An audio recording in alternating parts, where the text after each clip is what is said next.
From the PEP Radio newsroom, these are the stories we are currently following. LGBTQ Nation is reporting that anti-trans legislation is sweeping the country, and it's proving deadly. A recent study determined that such laws increase suicide attempts among transgender and non-binary youth by as much as 72%. And that's just one instance of how LGBTQ plus mental health is on the ballot this election.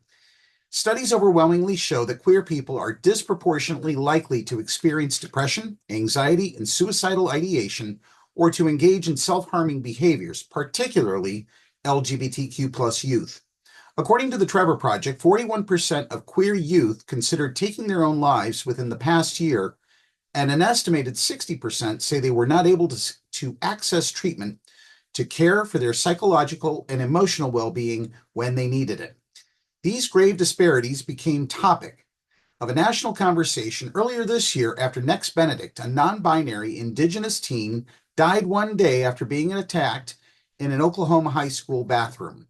Police say that Benedict took their own life, but family members are pursuing an independent investigation. The mental health of LGBTQ plus youth and adults is likely to be profoundly affected by the outcome of the 2024 presidential race. If elected to the White House in November, former President Donald Trump has pledged to take federal action preventing trans youth from accessing gender-affirming care. His running mate, J.D. Vance, has called to incarcerate doctors who offer gender-affirming care to young people. For more information about this story, go to the PEP Radio news page on our website at paequality.com.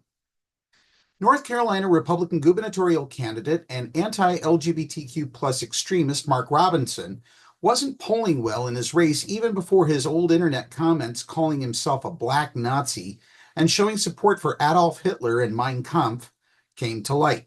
But one fellow Republican claims that Democrats created Hurricane Helene to derail Robinson's candidacy. I am not making this up, folks. I seriously am not making this up. Like the whole thing with North Carolina, I know, though, it's a grab for the land grab, and they want the lithium. Kandiss Taylor, who ran for governor of Georgia in 2022, said on the October 5th edition of her podcast, Jesus, Guns, and Babies. I swear I'm not making this up. But I also believe they don't want the voters turning out that are all around Asheville, those Republican red voters. They didn't. They are trying their best to keep Mark Robinson from that governorship because he understands, oh, I feel the Holy Spirit. He understands the Constitution, Taylor continued. She then said that Robinson understands state sovereignty when she said was the idea that, quote, we are the United States of America, but we're sovereign. As a state, we should be able to function on our own. We're joined because we choose to be. She said this idea terrifies every single establishment politician in this country. The idea that states can leave the Union at will was tested during the Civil War. The side that believed that states couldn't simply leave the Union were the ones that won that war. Taylor is far from the only Republican to say publicly that she believes that Hurricane Helene wasn't a totally natural disaster and is instead something manipulated or controlled by nefarious actors. Last week, Representative Marjorie Taylor Greene sounded bewildered that anyone disagreed with this notion. Yes, they can control the weather, Greene posted on X. It's ridiculous for anyone to lie and say it can't be done. You know what? We're just going to leave that right there. You decide with that what you will. According to the Hill's average of polls, Democratic candidate Josh Stein is far ahead of Robinson, getting support from 51% of North Carolinians compared to Robinson's 37%.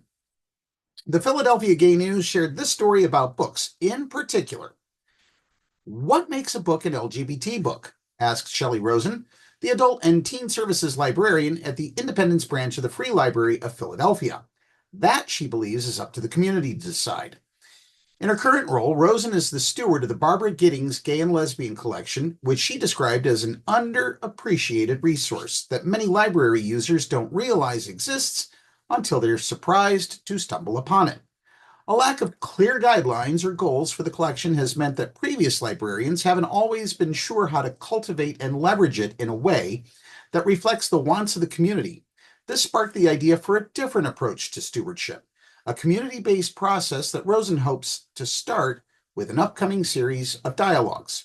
2 community visioning sessions have been scheduled for October 19th and 22nd, but Rosen said there are more to come, including Zoom options and a session led by and for people of color.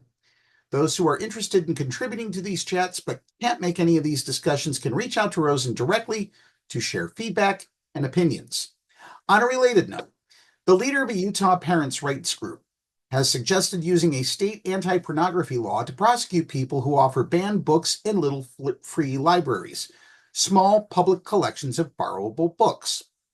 The leader's suggestion came after a state legislator said she planned on placing recently banned books into little free libraries. In September, Utah State Representative Sahara Hayes posted an Instagram video in which she said, in commemoration of Banned Books Week, that she would place some books banned by local school districts into little free libraries around the school district.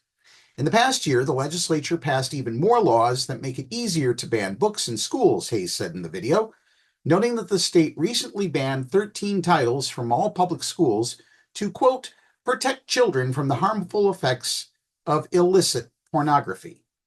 The books banned in various districts include LGBTQ plus inclusive titles, such as Simon versus the Homo sapiens Agenda, The Perks of Being a Wallflower, and The Color Purple, as well as other well-known literary classics like I Know Why the Caged Bird Sings, The Handmaid's Tale, and Catch 22. Gesturing to a stack of books in the back of a car, Hayes said, we hope you'll come and find some and maybe read a banned book for yourself, see what all the fuss is about. To find more banned books, check out your local public library and browse the stacks. And if you have a question about a particular book, ask a librarian. And that's the news at this hour. Now let's get back to more music here on PEP Radio.